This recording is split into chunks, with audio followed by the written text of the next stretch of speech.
What's good, YouTube? This your boy Tyrese, man. I'm back, man. My eyes starting to clear up, so I don't have to wear them as much. But yeah, man. See the title, man. Arch Manning. Yeah, it's Arch Manning season this year for Texas. I'm rooting for him. I want to see Arch Manning do pretty good. Hopefully he does pretty good. Hopefully he can get them boys a championship.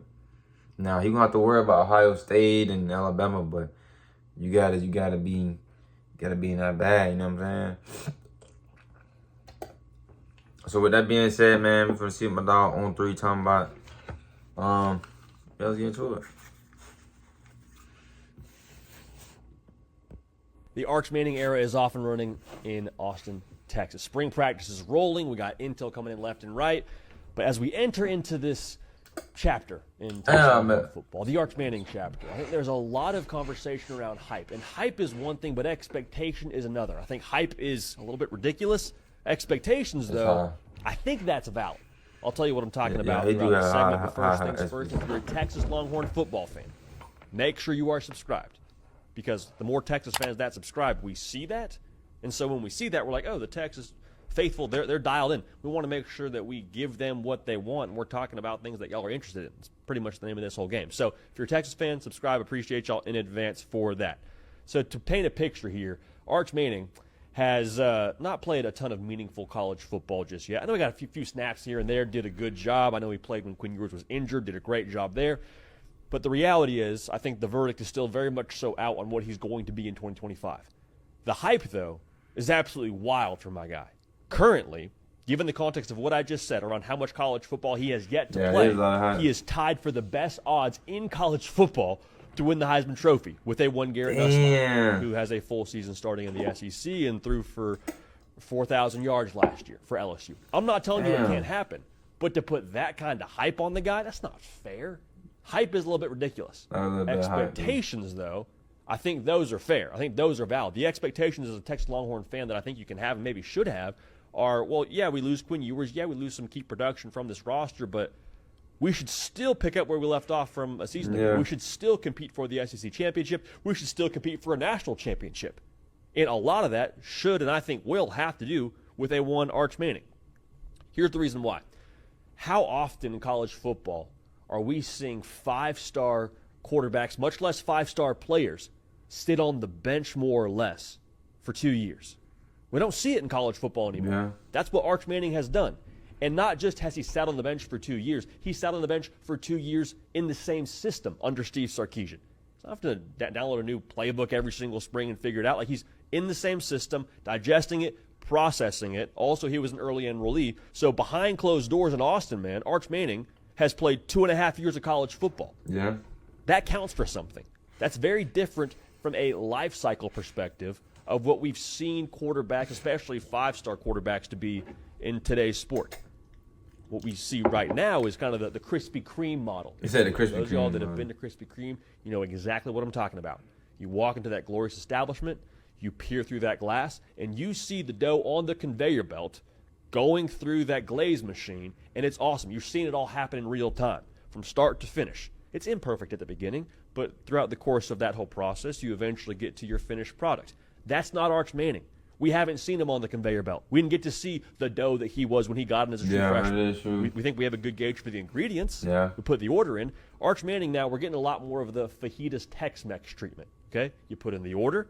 Now, you hear that sizzle. You know it's coming. The hype's there. But it's just going to show up on your table, and it should essentially be a finished product. Is a strong way to put it, but it should be pretty close to that because of what I just said.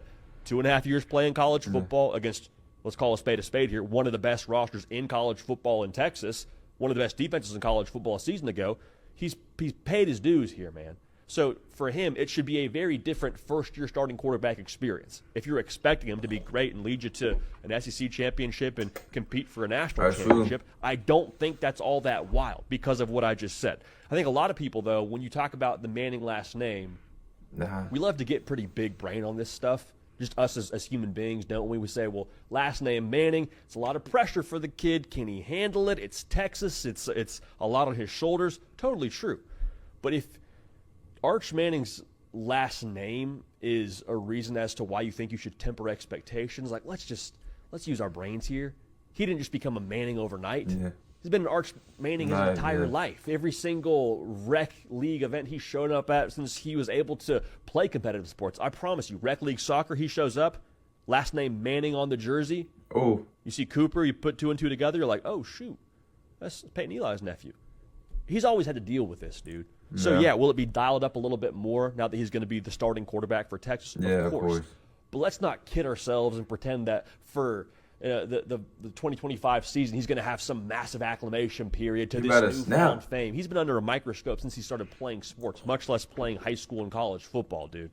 Like he's heard all the noise for a very, very long time, and I think his Manning camp has done a very good job handling all that with him and for him and in his best interest. So let's not put that in as a chess piece as to why you should dial back expectations for Arch Manning. Different, sure.